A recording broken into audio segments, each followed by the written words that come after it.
4 ఫోన్లు పెట్టుకొని మార్ఫింగ్ చేసుకొని ఇష్టానుసారంగా చేస్తే నా బిడ్డ పరిస్థితి ఏంటి? ఇంతకు పూర్వం మా పిఏకి ఆవిడకి ఎప్పుడో 3 ఏళ్ల క్రితం పరిచయం ఉందట. ఆ పరిచయం ఉంటే వాళ్ళు తిట్టుకోవాలి, దెబ్బలాడుకోవాలి. నా పిఏగా వచ్చిన తర్వాత నా పిఏగా సతీష్ తప్పు చేశాడా? మీరు చెప్పండి. దీనికి నిన్న పోలీసులు సమాధానం చెప్పారు, నా పిఏగా ఏ తప్పు చేయలేదని. అయితే మీరు ఈరోజు ఎవరెవరు ఎన్ని మాటలు మాట్లాడారు, ఎవరెవరు ఎన్ని వేషాలు వేశారు, వీటన్నిటికి సమాధానం ఎవరు చెప్తారు? ఇప్పుడు వాళ్ళని అరెస్ట్ చేశారు, ఓకే, నేను కాదనట్లేదు. అరెస్ట్ చేసిరా ఈ నెల రోజులు నా బిడ్డ పడినటువంటి మనోవేదనకి ఏవో సమాధానం చెప్తారు. మాట్లాడిన వాళ్ళకి ఆ మాత్రం తెలీదా? ఎవరు ఎట్లాంటి వాళ్ళు అర్థం కాదా? నేను రాజకీయం చేస్తున్నాను, నా బిడ్డ రాజకీయం చేస్తున్నాడా?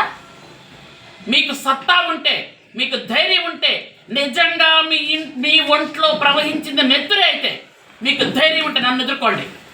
కూడా చూసుకోరా? ఒకసారి డ్యామేజ్ చేసిన తర్వాత మళ్ళీ రిపేర్ చేయగలుగుతారా? ఆ రోజు నా బిడ్డ తొందరపాటు చర్య వల్ల ఆ రోజు ఏదైనా చర్య తీసుకుంటే ఎవరు సమాధానం చెప్తారు? మీరు ఎవరైనా సమాధానం చెప్పగలరా?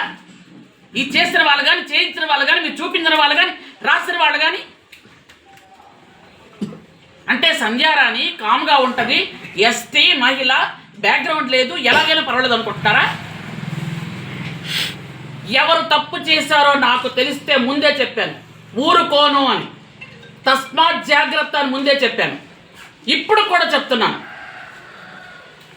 ఇక్కడి నుంచి సాలూరు నుంచి కొంతమంది ఏమో అక్కడ అసలు ఆవిడకి ఏం తెలుసో నాకు తెలియదు, కురపాణంలో ఉన్న ఆవిడకి. అవునా కాదా, మన కళ్ళ ముందు పెరిగిన పిల్లడే, మనకు తెలుసు కదా అని ఒక్కరైనా ఆలోచిస్తున్నారా? కొన్ని పత్రికలు ఆలోచించే అసలు ఇష్టానుసారంగా ఉదయం నుంచి సాయం దాకా స్క్రోలింగ్ల మీద స్క్రోలింగ్లు పెడుతూనే వెళ్ళారే, మేము ఎంత బాధపడి ఉంటాం ఆలోచించారా? దయచేసి చెప్తున్నాను, ఆలోచించండి. అది నిజమైతే వెయ్యండి, నేను కాదనలేదు. కానీ అబద్ధమైతే దాన్ని మీ రేటింగ్ల కోసం, మీకు స్క్రోలింగ్ల కోసం, మీకు ఏదో రేట్లు పెంచుకుందామని కోసం దయచేసి నా కుటుంబానే కాదు ఏ కుటుంబాన్ని బజారు చేయకండి. దయచేసి మీకు చేతులకు దండం పెట్టి చెప్తున్నాను అందరికీ. నా కుటుంబమే కాదు, ఎవరి కుటుంబమైనా పిల్లలే, ఎవరింట్లోనే పిల్లలే. పిల్లల పొరపాటున ఏదైనా ఒక నిర్ణయం తీసుకుంటే ఆ పిల్లలు మీరు తిరిగి తీసుకురాగలరా? ఎవరైనా చేయగలరా? మీరు ఎవరైనా? ఎంత కష్టం ఉంటుందో మీకు తెలుసా? ఒక తల్లి ఎంత బాధపడుతుందో మీకు తెలుసా? అబ్బాయి తప్పు చేశాడా లేదని చూడక్కర్లేదా?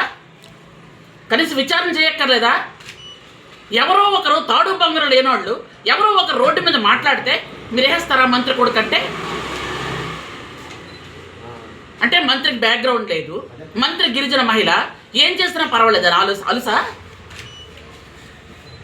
నేను మళ్ళీ చెప్తున్నాను సోదరులు, మీకు అందరికీ దయచేసి మీ ద్వారా ప్రజలందరికీ కూడా చెప్తున్నాను, ఏదైనా ఒక విషయం తెలిస్తే నిజం తెలుసుకోండి. ఆడపిల్ల మాట్లాడితే ఖచ్చితంగా చాలామంది నిజమేమో అనుకుంటారు, నేను కాదన్ను. కానీ ముసుగేసుకొని మాట్లాడడానికి మాత్రాన అందరు ఆడపిల్లలు కరెక్ట్గా చెప్పినట్టు కాదు. ఈరోజు తెలిసింది కదా, ఎస్పీ గారు క్లియర్గా చెప్పారు కదా, ఆ ఫోన్లో ఎన్ని సింగనాదాలు ఉన్నాయో చెప్పారు కదా మనకి. ఫోన్లు వాళ్ళే ఫోన్ నెంబర్లు పెట్టుకొని మన పేర్లతో వాళ్ళు పెట్టేసుకొని మార్ఫింగ్ చేసేసుకొని వాళ్ళే ఒక మెసేజ్ వదిలేసి ఆ మెసేజ్ మనం వదిలినట్టు చూపిస్తున్నారు. వాళ్ళే అన్నీ చేసుకుంటే ఏం న్యాయం, ఏం ధర్మం? అంటే మనుషులు ఎవరు బ్రతకక్కర్లేదా ఊర్లోని? అంటే ఎవరో ఒకరికి ఫోన్ నెంబరు పెట్టుకొని మేము ఇలా చేసుకుంటామంటే అది అయిపోతుందా? అంటే ఎప్పుడైనా కానీ ఒక మనిషికి మానవత్వం ఉందా లేదా అనేది ఇలాంటి విషయాలని అర్థమవుతుంది. నిన్న పోలీసులు క్లియర్గా చెప్పారు, ఎంత విపులంగా చెప్పారు.